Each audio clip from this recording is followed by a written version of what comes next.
kembali lagi bersama aku Prisa Eveninda. Di sini aku bersama Mbak Tia dan Mbak Cindy selaku teman-teman HR di sini. Nah, di sini kita akan membahas seputar dunia kerja ketika kita sedang magang. Itu seperti apa sih elemen-elemennya, Mbak? Oke, berarti di sini elemen tuh budaya kerja. Iya, budaya kerja. Budaya kerja itu ada banyak budaya kerja yang baik yang perlu kita bangun ya. Tapi yang paling penting itu adalah budaya kerja, disiplin dan berintegritas gitu. Karena kalau disiplin dan berintegritas itu kan kalau kita disiplin itu maknanya kita itu ada keteraturan ya di dalamnya. Jadi itu memudahkan diri kita buat biar bisa mengerjakan pekerjaan secara teratur. Terus juga itu juga memudahkan perusahaan gitu. Terus selain disiplin itu berintegritas. Nah, berintegritas ini juga salah satu karakter yang sangat dibutuhkan perusahaan. Karena berintegritas itu kan salah satunya keperluan kita untuk berlaku jujur gitu. Jujur dan bertanggung jawab terhadap apa yang kita kerjakan. Jadi itu adalah karakter yang perlu dikembangkan karena itu bisa membuat kita menyelesaikan tugas dengan baik. Terus kita tidak berbohong saat mengerjakan tugas. Terus kita juga tidak berbohong ketika melakukan sesuatu padahal tidak melakukannya gitu. Banyak kejadian ya, Mbak ya? Banyak gitu lah. Gitu. Terus bisa ditambahin sih kayak stay positif gitu, terus selalu fokus solusi. Kemudian kita setiap ada masalah itu jangan ngeluh gitu, jangan ngeluh, harus dihadapin kayak gitu ya. Nah terus yang fokus solusi itu jadi perusahaan itu membutuhkan orang-orang yang selalu fokus solusi, bukan orang-orang yang mencari masalah atau yang menciptakan masalah. Kadang kan gitu. Orang-orang itu sudah cukup ketika menemukan masalahnya apa nih. Nah, tapi berhenti sampai di sana, bukan pada solusinya. Padahal problem solver dan kemampuan kita untuk memecahkan masalah itu sangat penting gitu. Karena kalau kita stop sampai di menemukan masalah, yaitu hanya akan menambah konflik dan permasalahan saja gitu. Jadi orang-orang di dunia industri itu peduli dengan orang yang mendatangkan solusi, bukan malah yang mencari masalah gitu. Sehingga nantinya akan membentuk kebiasaan yang baik untuk kedepannya kayak gitu. Berarti di sini sebaiknya harus kita bisa memberikan solusi yang terbaik untuk masalah kita sendiri, bukannya malah mencari masalah ya, Mbak ya? Iya, betul gitu sih. Jadi itu bisa dibudayakan juga sih tiap harinya kalau kita melakukan suatu kesalahan. Nah, kita berpikir solusi kita tuh apa ya. Nah, biar kebiasa aja gitu, biar terbentuk habit yang baik gitu. Kalau misalkan kita udah terbiasa, itu kan ngalir sendiri ya, tanpa perlu kita pikir lagi ini apa ya solusinya. Jadi yang ngalir seperti biasa aja. Oh berarti ini masalahnya, berarti solusinya ke ini, langsung ketebak gitu solusinya. Seperti itu. Berarti di sini disiplin itu penting banget ya. Iya. Betul sekali. Buat ketika kita sedang magang maupun di dunia kerja nanti, disiplin itu penting seperti itu. Mbak, terus kenapa kita perlu berlatih profesional saat magang? Betapa pentingnya sih kita harus berlatih profesional ketika kita magang? Penting banget karena magang itu kan kayak latihan kerjanya sebelum kita beneran kerja gitu. Ada di dunia kerja. Ibaratnya kayak gladi bersihnya gitu sebelum kerja. Nah, jadi itu karena dunia kerja itu cukup kompleks dan lebih kompetitif gitu. Jadi kalau misalnya kinerja kita kurang baik, itu ya bisa yang paling terburuk itu bisa dipecat gitu loh. Jadi kita harus manfaatkan memang kesempatan kita tuh magang untuk memperbaiki diri kita, skill kita, karakter kita gitu. Berlatih profesional itu perlu. Berarti lebih ke meningkatkan keterampilan juga ya, Mbak ya? Iya. Keterampilannya itu pun juga bukan hanya sebatas kayak skill kita yang hard skill ya, kayak kita bisa foto-foto, kita bisa video, atau kita bisa Microsoft gitu tuh, itu nggak cuma itu, tapi karakter diri positif itu perlu kita bangun karena itu sebenarnya yang paling penting dan paling dicari gitu. Kita juga bisa memperdalam ilmu pada saat magang. Nah itu biar bisa kita siap untuk terjun ke dunia kerjanya seperti itu. Itu sih. Berarti ketika kita magang kita harus mempersiapkan diri lebih matang dan kita juga harus benar-benar berlatih profesional seperti itu. Jadi ya kesempatan saat magang itu memang harusnya menjadi acuan dan ajang buat kita tuh untuk menciptakan rekam jejak atau record yang baik gitu. Karena kan cara nanti perusahaan untuk nge-hire itu tidak cuma dari interview, tidak cuma dari kita seleksi CV, tapi juga bisa meminta rekomendasi dari tempat kerja sebelumnya. Nah, itu sangat penting bagi kita tuh untuk bisa menampilkan kesan yang terbaik gitu, kinerja yang terbaik, karena ya itu orang-orang yang bisa berkembang dan sukses adalah orang yang dipercaya. Nah, kalau orang yang bisa dipercaya itu orang yang bisa menjalani integritas dengan baik. Berarti di sini buat teman-teman semua, kalian juga ketika kalian sedang magang, tentunya kalian harus memperhatikan sikap kalian, keterampilan kalian harus berlaku profesional, kalian harus gunakan kesempatan magang kalian dengan sebaik mungkin. Mbak Tia dan Mbak Cindy, apa sih yang bisa kita pelajari pada saat kita magang? Tentunya pasti banyak hal kan yang bisa kita pelajari pada saat kita magang nanti. Iya. Apa aja ya Mbak? Banyak banget. Itu kalau pas magang itu kita harusnya memanfaatkan kesempatan itu untuk kita belajar skill di bidang kita masing-masing, terus juga pengembangan karakter, yaitu karakter yang tadi kita singgung ya, berintegritas itu penting banget. Kenapa? Karena integritas itu kan menandakan bahwa kita tuh bertanggung jawab terhadap pekerjaan yang kita ambil gitu. Itu terus juga perlu juga untuk kita menumbuhkan sikap kolaborasi di antara divisi-divisi gitu sih. Karena membangun relasi itu penting ya. Selain membangun relasi, kan kita untuk bisa menciptakan suatu project yang bagus, suatu hasil yang bagus itu perlu kontribusi dari masing-masing divisi gitu. Nggak hanya satu divisi saja yang membuat perusahaan itu sukses, tapi banyak divisi. Nah, itu kita harus bisa mengkolaborasikan itu gitu. Berarti lebih ke kita harus membangun kerjasama yang baik. Betul. Antar divisi, baik antar divisi maupun sesama divisi ya. Gitu. Terus ya sebenarnya tuh integritas dan kolaborasi itu tuh semua akan berujung pada kita tuh membangun record dan rekam jejak yang baik gitu.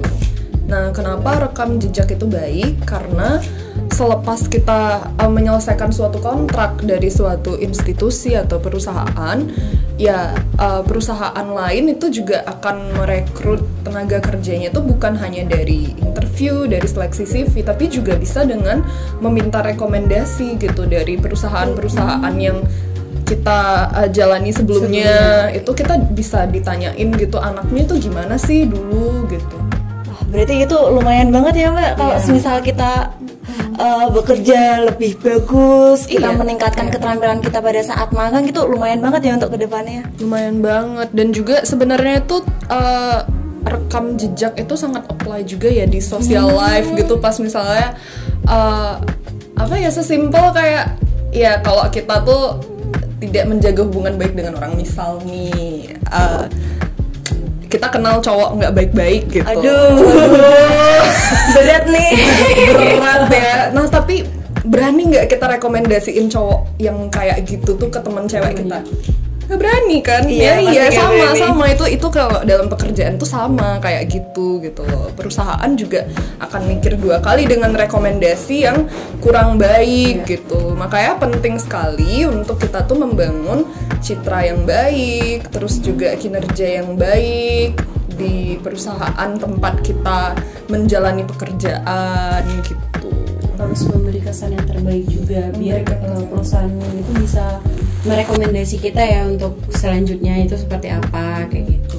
Nah, sebenarnya demi kita membangun rekam jejak yang baik ya itu sih tadi dengan memperdalam skill kita perdalam, terus juga mengembangkan karakter kita. Kalau misalnya ketemu kesalahan atau permasalahan ya arahkan pikiran kita itu ke solusi. Terus juga kalau tadi yang sempat kita singgung, kalau ditegur itu ya jangan baper. Kita syukuri orang yang negur itu ya, malah harusnya tuh oke terima kasih ya kamu udah peduli gitu. Bersyukur ya ada yang peduli sama kita, bukan malah baper. Betul. Tapi di sini baper itu banyak ya konteksnya gitu ya. Ada yang bapernya itu kesel gitu, terus ada yang bapernya itu cuman cengengesan aja gitu. Macam-macam sih tingkat bapernya itu kayak apa. Tuh gimana Mbak cara ngehadapin ketika Mbaknya udah ngejelasin ke mereka, udah menegur dengan baik-baik tapi malah mereka baper seperti itu. Nah itu sih sama ya, tadi kita arahin langsung solusinya bagaimana. Karena pada akhirnya kita hanya ingin masalahnya itu selesai gitu. Perusahaan pun begitu, perusahaan ingin masalah yang mereka hadapi itu bisa selesai. Maka untuk teman-teman atau tenaga kerja ya jadilah solusi bagi perusahaan gitu. Ya, jadi kalau misalkan ditegur gitu, teman-temannya jangan pada baper. Itu salah satu bentuk kepedulian kita ya terhadap mereka gitu. Pasti banyak banget yang baper ya Mbak. Gimana nih? Ya itu wajar. Tapi ya mulai dari sekarang kita berlatih ya, kita sama-sama latihan untuk tidak baper, terus menerima masukan, kritikan, saran gitu dengan selain kritikan saran itu kita introspeksi, oh iya itu bener ya, terus ya memperbaiki diri, terus refleksi diri gitu. Itu kita bisa latih itu dari sekarang supaya nanti itu menjadi kebiasaan yang baik. Kita juga sampai saat ini kita juga masih banyak menemukan yang ditegur tuh ada yang kesel, ada yang cengengesan cuman hahaha itu juga ada gitu. Kan tergantung pembawaan individunya masing-masing ya, karakternya seperti apa kayak gitu. Tapi ya nggak apa-apa, ya makanya manfaatkanlah kesempatan magang itu untuk kita belajar skill, belajar mengembangkan karakter, dan belajar membangun rekam jejak kinerja yang baik. Berarti kalau aku lebih tertarik tentang yang menegur itu. Kan kalau menegur nih, orang itu udah ditegur tapi kayak masih nyelelek, masih malus gitu. Orangnya kayak masih bodoh amat gitu kan, pasti otomatis kita kesel kan. Nah itu gimana sih Mbak? Wah sebenarnya tetap baru sabar ya. Iya kalau dari kitanya sabar, tapi ya kalau untuk teman-teman ya sangat disayangkan kalau kayak gitu, karena itu kan kamu juga memberikan rekam jejak yang kurang baik gitu kalau misalnya seperti itu gitu sih. Jadi ya bisa kok berlatih dari sekarang untuk kita itu belajar mendengarkan, belajar introspeksi, belajar berpikir positif dan mencari solusi. Itu tuh bisa kok dilatih dari sekarang. Dari Mbak Cindy ada tambahan lagi? Mungkin seperti sama kayak Mbak Tia tadi. Jadi kita tuh harus berikanlah kesan yang terbaik biar perusahaan itu bisa meng-approve kita yang lebih baik juga gitu. Biar agar kita bisa direkomendasikan ke tempat yang lebih baik juga kayak gitu. Pasti semua orang pengen itu. Semua orang ya. Semua orang pengen ya direkomendasiin dari tempat magang. Siapa yang nggak mau kan? Tinggal dicari-cari ya, bukan kita yang mencari tentunya. Tapi ya dalam perjalanan kayak gitu tentu harus berusaha gitu. Itu juga bisa memudahkan kita nanti dalam mencari pekerjaan ya. Kalau misalkan kita sudah direkomendasi, berarti kan kita benar-benar anak ini benar-benar punya kemampuan gitu. Udah dipercaya sama perusahaan. Nah, jadi itu dia teman-teman pembahasan kita pada sore hari ini mengenai budaya kerja pada saat magang itu seperti apa. Nah, terima kasih Mbak Tia dan Mbak Cindy udah berbagi, udah sharing kepada teman-teman kita di sini mengenai magang, gimana caranya kita agar profesional, berintegritas seperti itu, meningkatkan skill seperti itu. Nah, buat teman-teman di sini kalian harus memperhatikan, ini penting nih buat kalian.